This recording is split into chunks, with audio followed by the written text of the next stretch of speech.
Hasta que haga todo eso ya van a ser las 8 en punto. Está bien, doctor.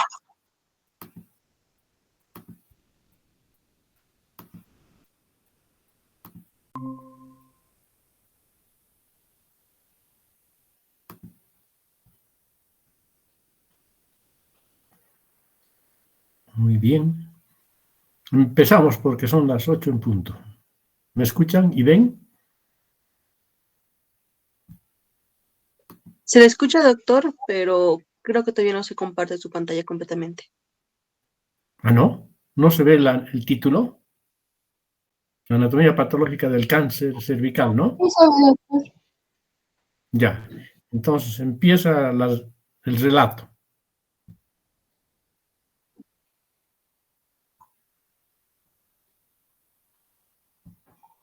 La patología del cáncer cervical en esta clase estará dividida en varias partes. Primero vamos a hablar de estadística en los aspectos generales. Posteriormente, los tipos de biopsia que existen, por ejemplo, la biopsia de cuello uterino con asa de Lipp, la conización, la histerectomía simple, la histerectomía radical.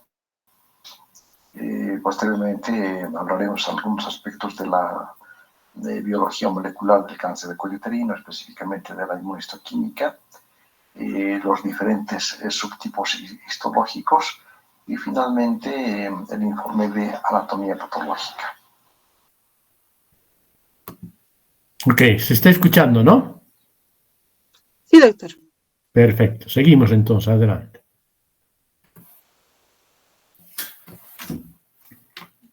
En la década de los 50, la incidencia era muy similar en los diferentes países del mundo. A partir de la década de los 70-80, la incidencia se ha ido modificando en función de la detección y tratamiento oportuno del cáncer de cuello uterino. En color marrón o café están los países donde existe una alta incidencia y de un color amarillo claro los países donde han podido lograr un control de esta enfermedad. Entonces, Latinoamérica, Bolivia, Perú, algunos países de Centroamérica junto con México y África tienen una alta incidencia de esta enfermedad. En nuestro país es una de las principales causas de muerte en las mujeres, que afecta al grupo etario de 35 a 64 años de edad. Por lo tanto, si comparamos con la literatura internacional, en nuestro país se presenta una década antes. Según la Organización Mundial de la Salud, cada día 4 a 5 mujeres mueren por esta enfermedad. Y se estima que la incidencia es de un 58.1 por 100.000 habitantes. Esta cifra desajustada por edad a la población mundial, lo que representa que cada año existen 1.254 nuevos casos. Nuestra misión como médicos es bajar esta incidencia. Sin embargo, participamos un conjunto de médicos donde están el jefe del programa nacional, que depende del ministro de Salud, el jefe del programa regional en Cochabamba, los oncólogos, tanto encargados de radioterapia como de oncología clínica, cuando el cáncer está en una etapa avanzada, ya no se opera, sino se realiza radioterapia y quimioterapia. Cuando se puede intervenir quirúrgicamente, participa el cirujano oncólogo, desde carcinoma invasor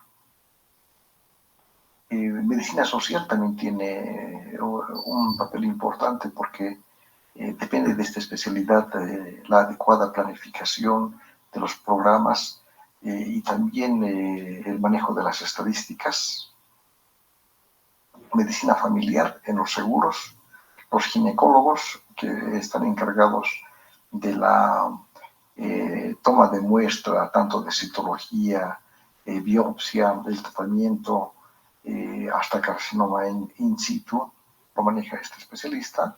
Los patólogos estamos a cargo del laboratorio tanto de citología como anatomía patológica. Por lo tanto, participamos en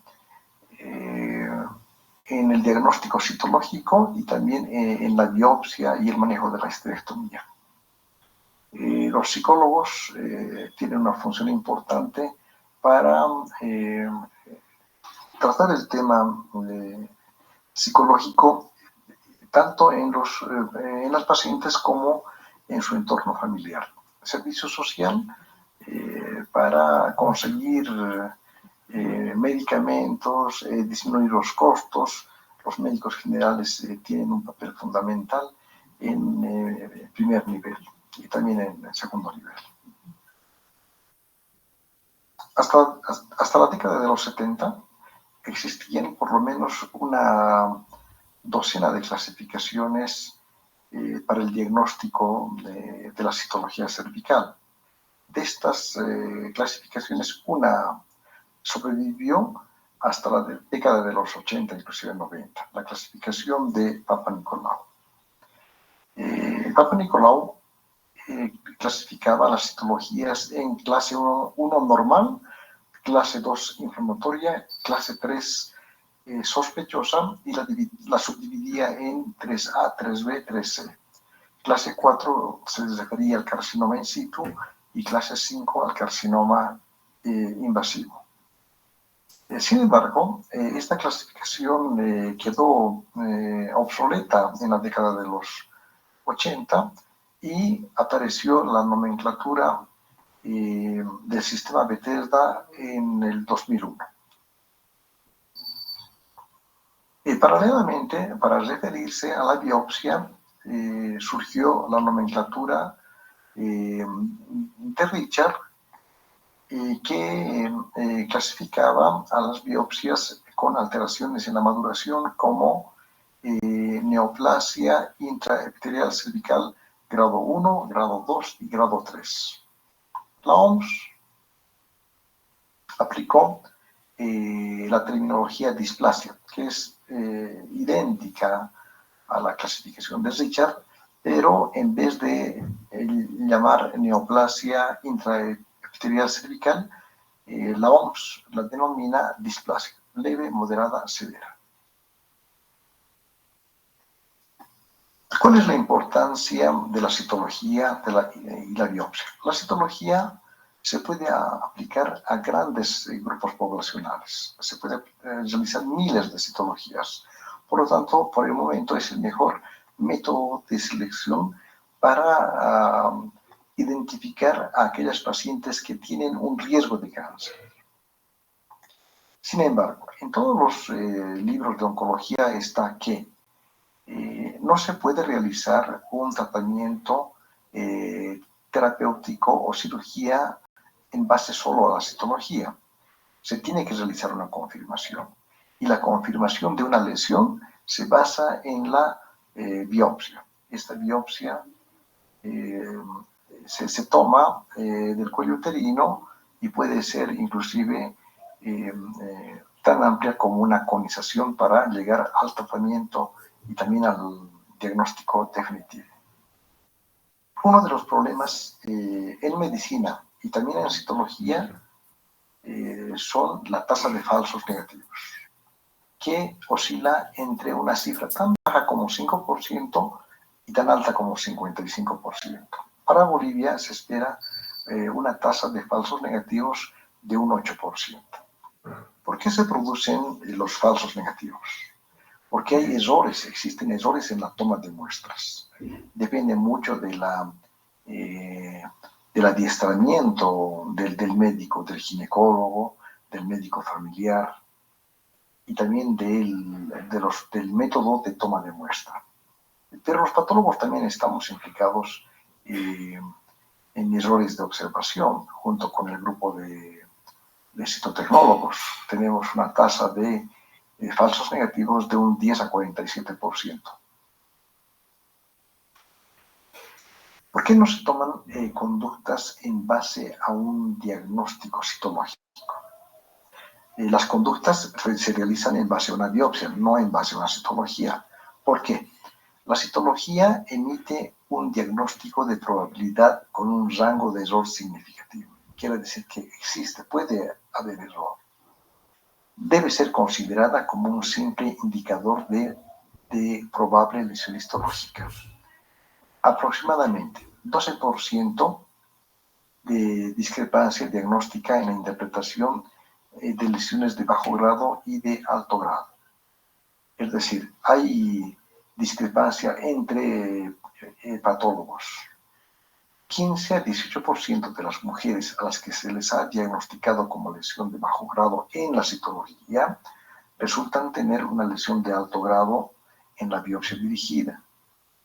Y 20% de las mujeres diagnosticadas como lesión de alto grado por citología, en la biopsia tienen en realidad una lesión de bajo grado.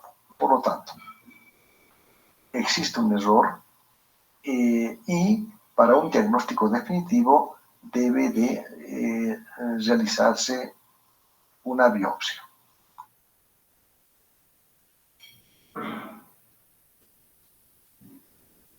Una biopsia es la toma de parte de un tejido vivo para llegar a un diagnóstico definitivo. Es el proceso de determinar por medio de la examinación las circunstancias y la naturaleza de la enfermedad.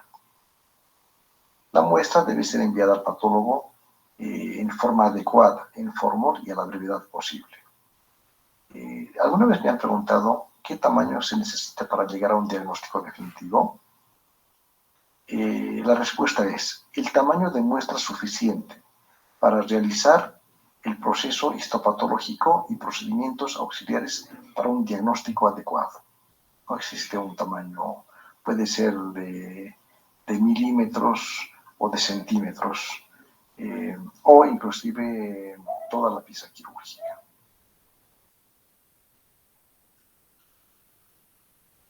¿Qué datos necesitamos que nos envíe el médico tratante? Nombre y apellidos con letra legible. La edad del paciente es sumamente importante, porque el tratamiento es diferente. Por ejemplo, de una lesión de bajo grado, se trata de forma conservadora en una paciente joven, en cambio, en una paciente de la tercera edad o arriba de los 50 años, se puede realizar inclusive una histerectomía. ¿Quién es el médico que está realizando la biopsia con su sello y firma? ¿De dónde está tomando la muestra? Si es del labio anterior, posterior, lateral derecho, izquierdo, canal endocervical o endometrio. Y la fecha de toma y los datos clínicos son importantes. Un ejemplo de cómo no se debe de enviar una solicitud de anatomía patológica. Letra ilegible, no se entiende. Dos ejemplos de cómo no enviar una muestra sin datos clínicos. Una muestra, una biopsia envuelta en papel higiénico. El papel higiénico lo que hace es absorber los líquidos y la muestra se va a desecar y no va a servir para el estudio histopatológico. Una vista panorámica de biopsias tomadas del cuello uterino, donde podemos ver la unión escamocolumnar, moco del canal endocervical, exocervix, endocervix, una excelente toma de muestra.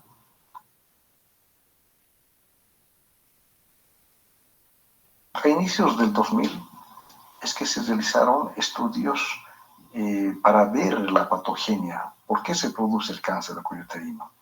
Y el principal implicado, el más importante, es la infección por el virus del papiloma humano. En estudios se vio que las pacientes con cáncer del cuello uterino presentaban una infección por este virus. Una vez que el virus afecta a la célula epitelial en la unión escamocolumnar, produce alteraciones en la maduración que pueden ser desde afectación de 1/3, 2/3 o todo el espesor epitelial.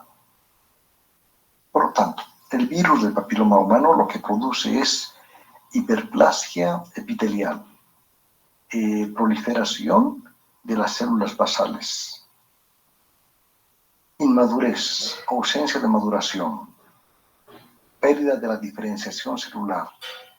No se olviden que las células escamosas van madurando de células cúbicas cilíndricas a células planas. Esta diferenciación se pierde por acción del virus del papiloma humano. Las mitosis siempre deben de ser basales, pero cuando existe infección viral, hay mitosis en los estratos intermedio y superficial. Puede haber también papilomatosis y paraqueratosis. Los criterios citológicos son mitosis anormales y frecuentes suprabasales. Las células que deberían de tener un núcleo ovoide redondo sufren alteración con la presencia de hendiduras y lobulaciones nucleares. La cromatina se hace gruesa, difuminada, puede haber halos claros perinucleares, y los núcleos son grandes, irregulares, puede haber nucleolos y también disqueratosis. Esta es una vista panorámica del cuello uterino donde podemos identificar el exocervix y el canal endocervical y la zona de la unión. Aquí se puede ver hemorragia reciente, probablemente del sitio de una biopsia previa. A mayor aumento se puede ver la capa basal, parabasal, intermedia y superficial. Lo primero que nos llama la atención es la presencia de estas células que tienen dos núcleos. Si una célula tiene dos núcleos, ya es anormal, por lo tanto se llama binucleación. Ahora, una célula escamosa en el proceso de maduración lo que produce es queratina y la queratina se tiñe de un color eosinófilo. Por lo tanto, las células que tienen espacios claros perinucleares también son anormales porque no están produciendo queratina.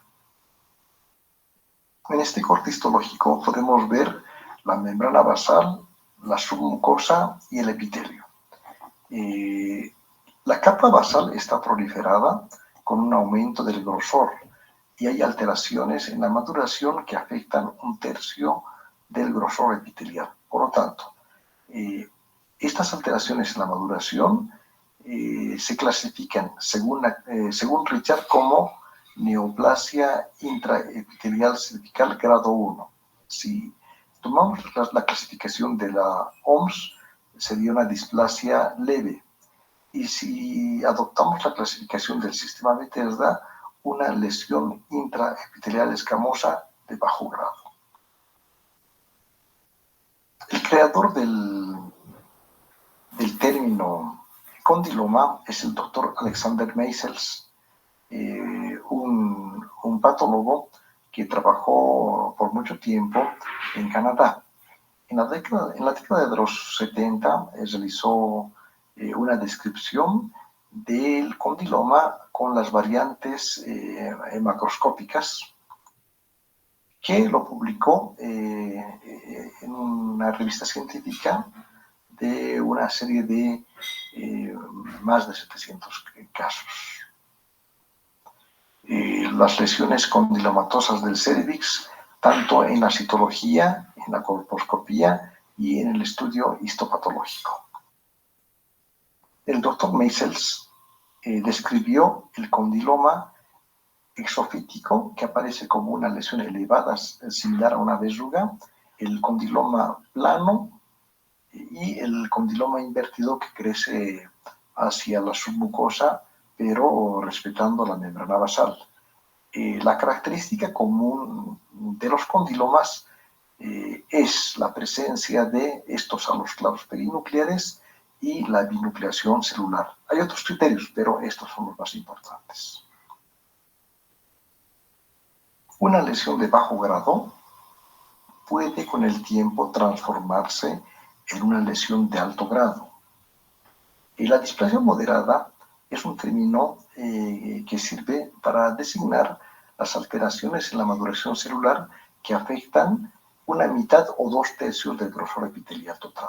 Una displasia leve es 1/3. Displasia moderada, 2/3 o por lo menos el 50% de alteraciones en la maduración, pero que respetan la membrana basal. La displasia severa, por definición, es la presencia de alteraciones en la maduración que afectan 3/3 del grosor epitelial total y respeta un 10% de maduración.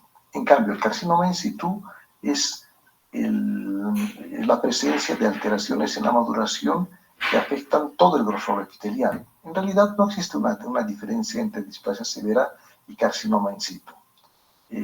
Prácticamente es lo mismo. ¿Cuál es la historia natural de las lesiones intraepiteliales? Las lesiones de bajo grado, displasias leves o neoplasia intraepitelial cervical grado 1, observen, regresionan en la mayor parte de los casos, por lo menos en un 57%. Hay series donde las regresiones hasta de un 70-80%.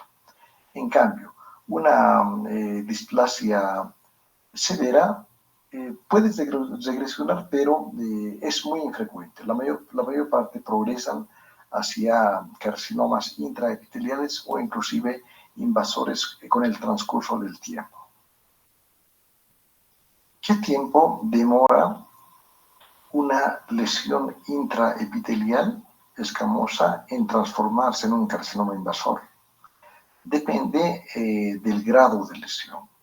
Si es una displasia leve, moderada o severa. Observen que en promedio se tiene por lo menos 10 años para que se transforme una lesión intraepitelial en una lesión invasora. Y eso es muy importante porque la paciente con una displasia moderada o severa tiene entre 3 años y 10 años antes de que sea una lesión invasora. Cuando se transforme en una lesión invasora, ya se requiere disección de ganglios linfáticos. El cono cervical es la extracción quirúrgica del cuello uterino que tiene como base el exocervix y como vértice el endocervix. Lo que se realiza es un marcaje a nivel de horas 12 y prácticamente todo el tejido se corta en fragmentos de 2 a 3 milímetros de espesor para el procesamiento histológico. Esta es la expectativa, esta es la realidad. Este, por ejemplo, es un producto de conización bien realizado. Aquí se puede ver un quiste de Nabot. Esta marcación corresponde a horas 12. Este es el orificio exocervical con la base y hacia el vértice tenemos el canal endocervical. En la histopatología podemos ver que es una lesión intraepitelial escamosa donde la membrana basal está conservada y las alteraciones en la maduración afectan 1/3 del grosor epitelial, por lo tanto es una displasia leve.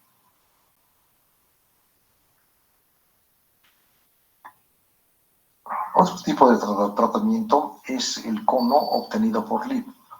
Quiere decir, utilizando un asa que corta y coagula al mismo tiempo.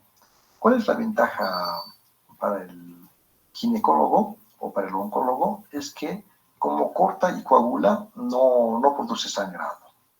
Pero al realizar la coagulación puede producir quemadura de parte del tejido que vamos a estudiar en anatomía patológica. Por ejemplo, aquí tenemos un cono obtenido por LIP donde existe artificio por corte y coagulación. No se ve, está quemado. Pero aquí se puede reconocer que existe alteraciones en la maduración que afectan un tercio del grosor epitelial.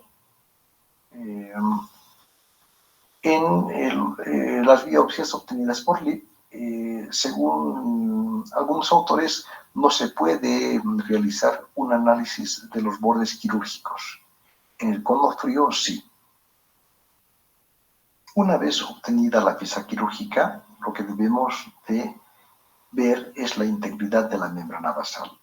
Y si la membrana basal está infiltrada o rota, debemos de medir exactamente a qué profundidad invade el tumor a la submucosa. Este es un ejemplo de medición de la invasión en profundidad, que es muy importante para etapificar como 1A1 o 1A2. 1A1 es cuando el tumor invade la submucosa hasta una profundidad igual o menor a 3 milímetros, 1A1. Y 1A2 es cuando invade en profundidad hasta una profundidad igual o menor a 5 milímetros. El ginecólogo o el oncólogo que realiza la histerectomía debe enviar a patología el útero, el producto de la histerectomía, siempre consignando los datos pertinentes a la enfermedad, porque es diferente el manejo de la pieza quirúrgica en función del diagnóstico preoperatorio. Por ejemplo, si una paciente ha sido operada por miomatosis, adenomiosis, etc., generalmente se utiliza cortes de cuello uterino, del labio anterior, posterior, istmo y cuerpo. En cambio, si el diagnóstico es de displasia, prácticamente se incluye todo el cuello uterino. Es diferente el manejo de la pieza operatoria en función del diagnóstico clínico.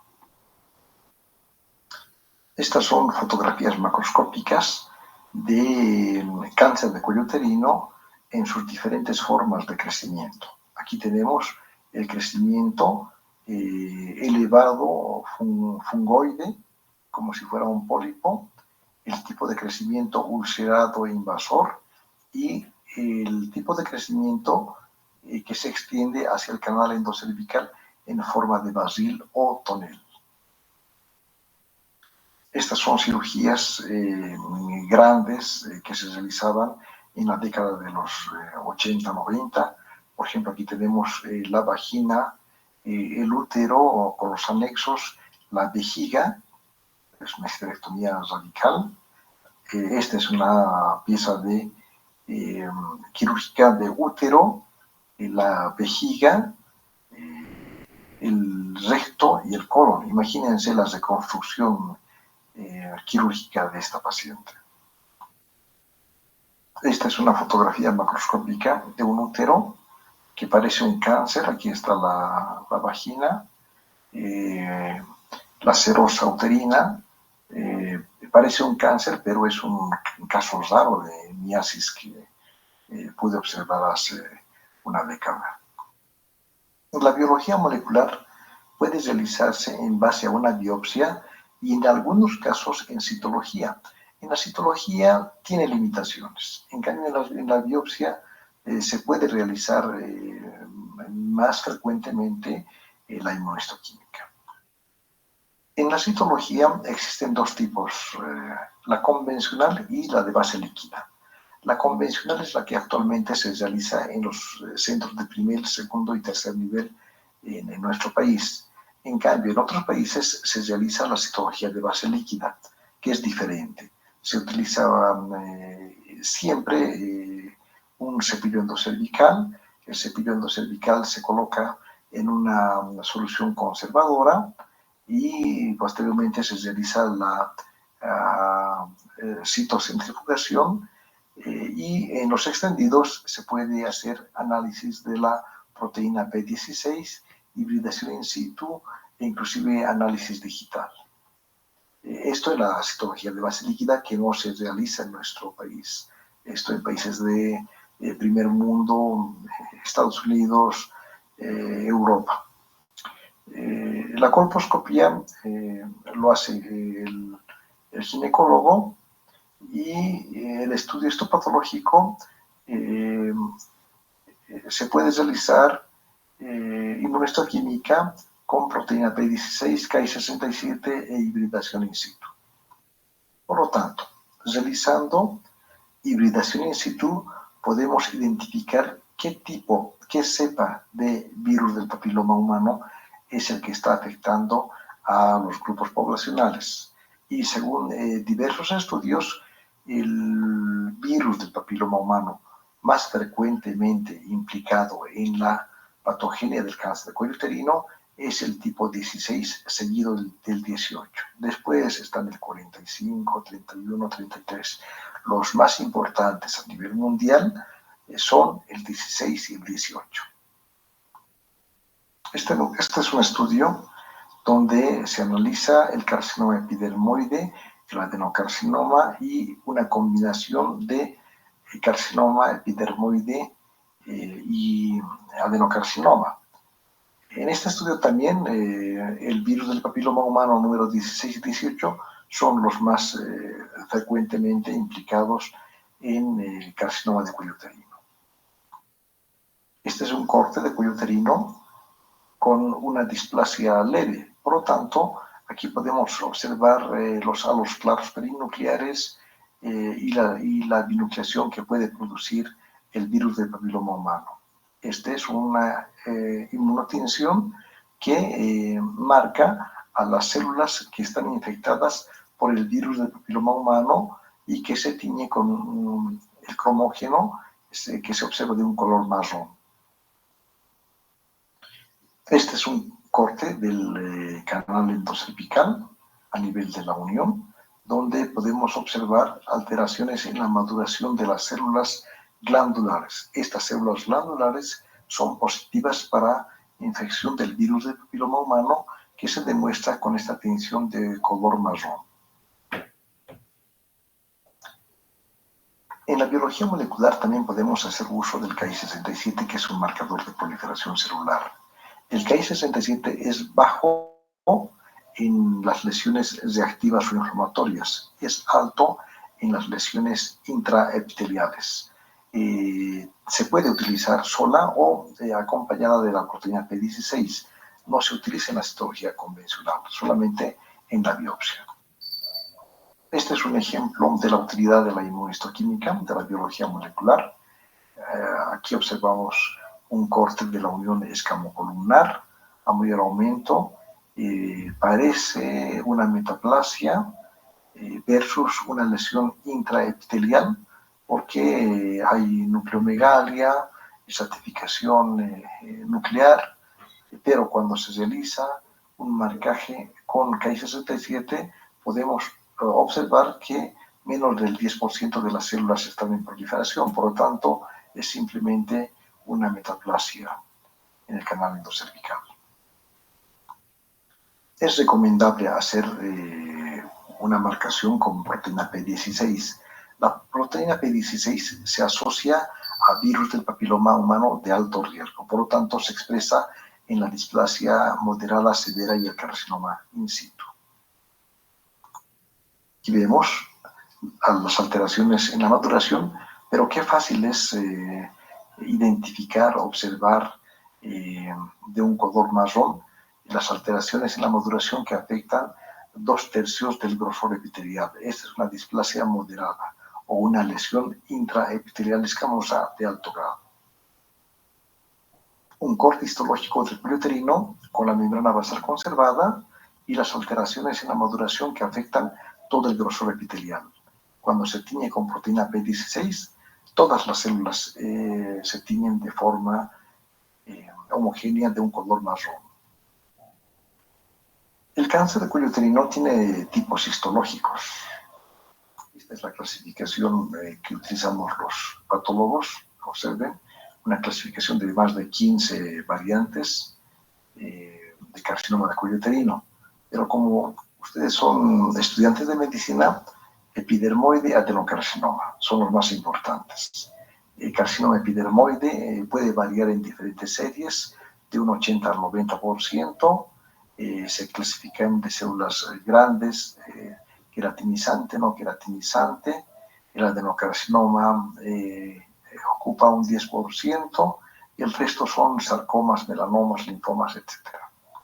Este es un ejemplo histológico de un carcinoma cervical epidermoide queratinizante, que para ser epidermoide tiene que formar perlas córneas. Aquí estamos en un molino córneo de células escamosas pleomórficas, tiene también uniones intercelulares y produce queratina, por lo tanto disqueratosis. Un ejemplo de un carcinoma de células grandes no queratinizante.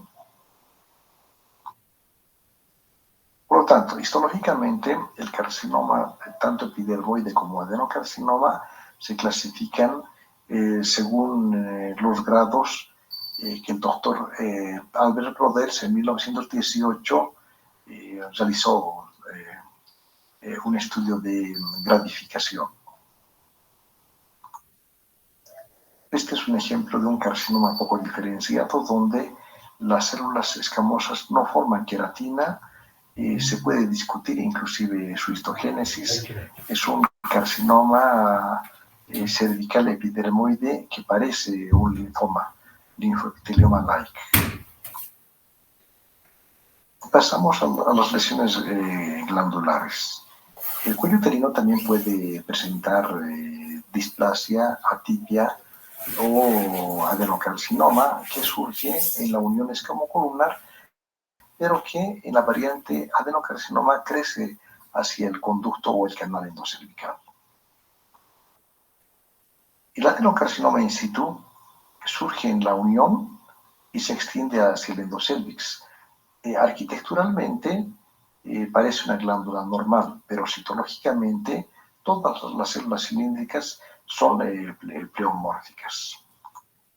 Este es un ejemplo de adenocarcinoma in situ, donde se puede evidenciar la formación de estructuras tubulares, la membrana basal conservada, pero las alteraciones en la maduración de estas células cilíndricas son evidentes porque los núcleos son apicales, hipercromáticos, hay mitosis apicales. El adenocarcinoma in situ crece hacia el canal endocervical. Esta es una comparativa de glándulas endocervicales normales y adenocarcinoma in situ. La arquitectura es la misma, la citología marca la diferencia. Una glándula reactiva o normal tiene núcleos pequeños de localización basal. En cambio, un adenocarcinoma in situ tiene núcleos irregulares, estratificados, con mitosis hacia el lumen. Un adenocarcinoma in situ, donde hay formación de estructuras tubulares, la membrana basal está conservada y los núcleos son hipercromáticos, algunas células con nucleolos prominentes, con mitosis. Algunos aspectos del adenocarcinoma. En el epidermoide, el virus del papiloma humano era más frecuente que el 18. En el adenocarcinoma, el 18 es más frecuente que el 16. Por una parte. Después, las mujeres tienen esta enfermedad una década antes que la variante epidermoide. Y tiene un peor pronóstico cuando se lo compara con el epidermoide. Este es un ejemplo histológico de la unión del exocervix con el endocérvix y se puede ver cómo el adenocarcinoma crece hacia el canal endocervical. En relación con el epidermoide, frecuentemente puede ser multifocal y multicéntrico el adenocarcinoma in situ. Por lo tanto, el tratamiento ideal en el adenocarcinoma generalmente es la histerectomía. Si se realiza un cono, tiene que ser profundo hasta el canal endocérvico, ser una extensión de 2.5 centímetros. Este es un ejemplo de un adenocarcinoma invasor, donde forma estructuras tubulares infiltrantes que producen una ulceración macroscópica del cérvix.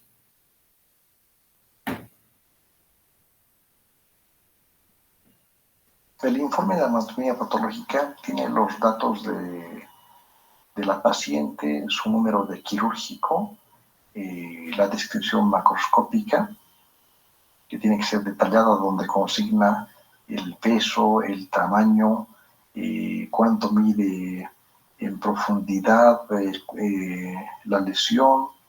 En la descripción microscópica, que se realiza un análisis de lo que se observa en el microscopio, y en el diagnóstico, qué piezas se ha estudiado: el útero, las trompas, parametrios, ganglios linfáticos, si son del lado derecho o izquierdo, para finalmente realizar el diagnóstico definitivo.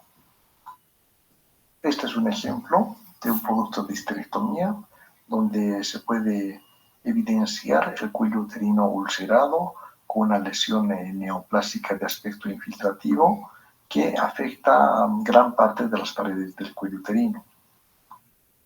En el corte histológico podemos observar el exocérvix, el canal endocervical, y la neoplasia ulcerada que invade todo el grosor de la pared cervical, y en la periferia podemos identificar también lóbulos de tejido adiposo. Histológicamente se trata de un carcinoma epidermoide moderadamente diferenciado, de células grandes, no queratinizante, invasor, que se introduce en las luces vasculares. Es importante mencionar también que las células pueden invadir los filetes nerviosos. Aquí podemos observar el producto de disección ganglionar, una vista macroscópica de varios ganglios linfáticos. La mayor parte de estos están respetados en su arquitectura. Sin embargo, este ganglio linfático aloja células tumorales y corresponde a metástasis del carcinoma epidermoide. Este es el doctor George Papanicolaou, que gran parte de su vida se dedicó al estudio de la citología. Millones de mujeres le deben su vida a este señor, porque gracias a su estudio bajó drásticamente la incidencia y morbimortalidad por cáncer de cuello uterino a nivel mundial. Otros investigadores concernientes al virus del papiloma humano: el doctor Alexander Meisels, la doctora Nubia Muñoz y el doctor Harald Surhausen, virólogo alemán, que se dedicó gran parte de su vida a la tipificación del virus del papiloma humano. Gracias a su estudio se realizó la vacuna bivalente y pentavalente que actualmente se utiliza, y en el 2008 le dieron el Premio Nobel de Medicina. Esta es la doctora Patricia Alonso de Ruiz, una mexicana experta en cáncer de cuello uterino, que tiene su libro, es la autora, y que sostiene lo siguiente: la incidencia y morbimortalidad por cáncer cervical es inversamente proporcional a la eficacia de un sistema de salud. Pasamos a las lesiones del tracto genital femenino, lesiones que afectan la vulva y la vagina. El líquen escleroso es similar a la esclerodermia cutánea. Produce una vulvitis atrófica crónica con fibrosis y cicatrización es una lesión que puede complicarse con un carcinoma epidermoide. Se presenta generalmente después de la menopausia en las pacientes afectadas. Su patogenia no está muy clara, pero juega un papel muy importante en la autoinmunidad. El desarrollo es lento, progresivo, y su riesgo de desarrollar carcinoma epidermoide es de 1 al 4%. Otra enfermedad que afecta a la vulva es el líquen simple crónico. Produce prurito intenso, la paciente sufre de rascado, y el rascado puede producir un proceso inflamatorio que se cronifica. Al corte histológico, lo que se puede evidenciar es una hiperkeratosis ortoqueratósica. Hay engrosamiento de las redes de crestas con acantosis e hipergranulosis y un infiltrado inflamatorio de linfocitos. Dentro de los tumores benignos que afectan la vulva, tenemos el hidroadenoma papilar, que es idéntico al papiloma intraductal mamario. Es un nódulo pequeño de bordes bien circunscritos que puede afectar labios mayores o los pliegues interlabiales.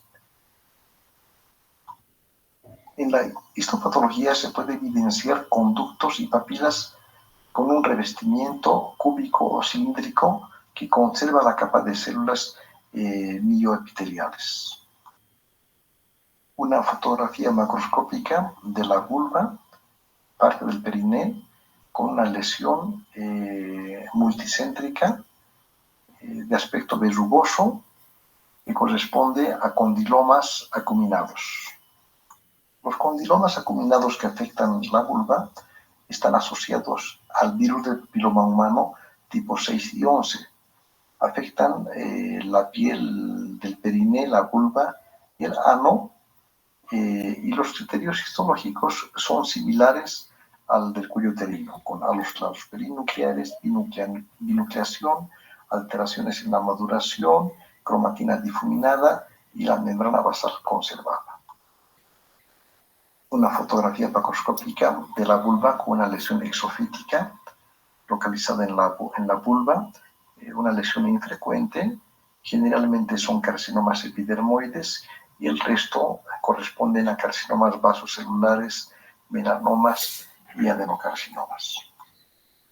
El carcinoma epidermoide vulvar se divide en dos grupos. En un primer grupo, que está asociado a infección del virus del papiloma humano, incluyen al carcinoma epidermoide in situ y a la enfermedad de Bowen. Los criterios histológicos son similares al cáncer de cuello uterino. El segundo grupo del carcinoma epidermoide de vulva no se asocia a DPH, sino al líquen escleroso y a la hiperplasia de células basales. En la vulva también puede surgir la enfermedad de Paget extramamaria, que se presenta como una lesión rojiza, pruriginosa, costrosa.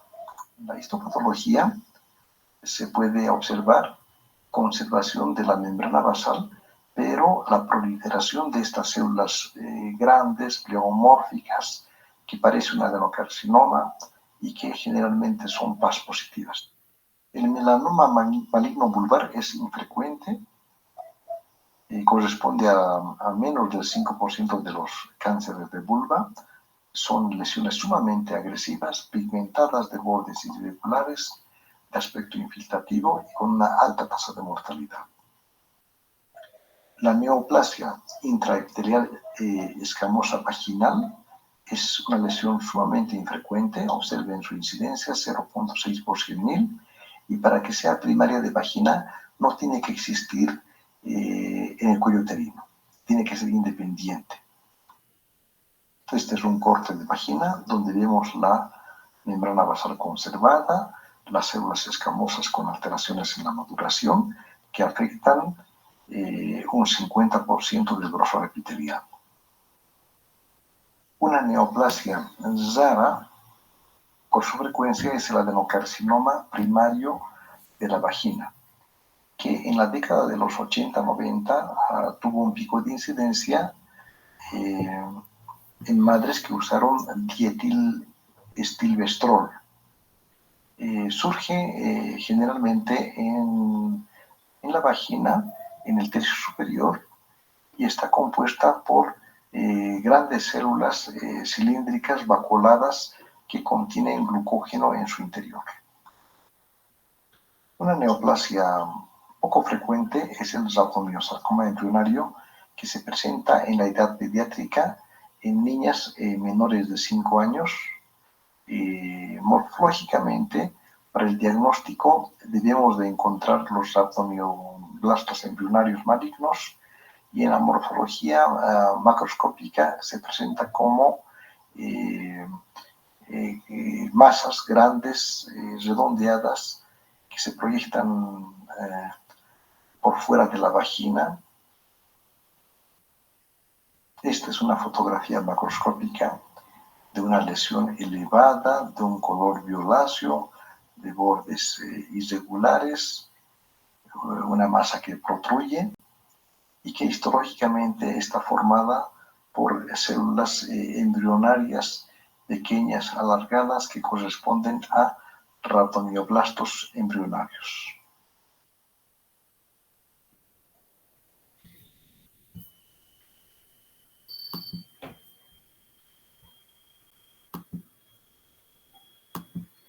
Muy bien. Entonces ese fue el tema. A ver cuántos han entrado. Siguen los mismos 4. ¡Wow! ¡Qué grave! No tiene éxito, ¿no?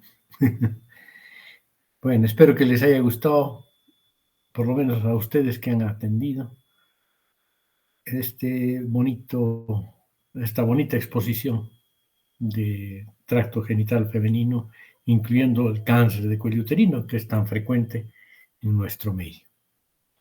Bueno, con esto me despido de ustedes. Hasta el próximo lunes en el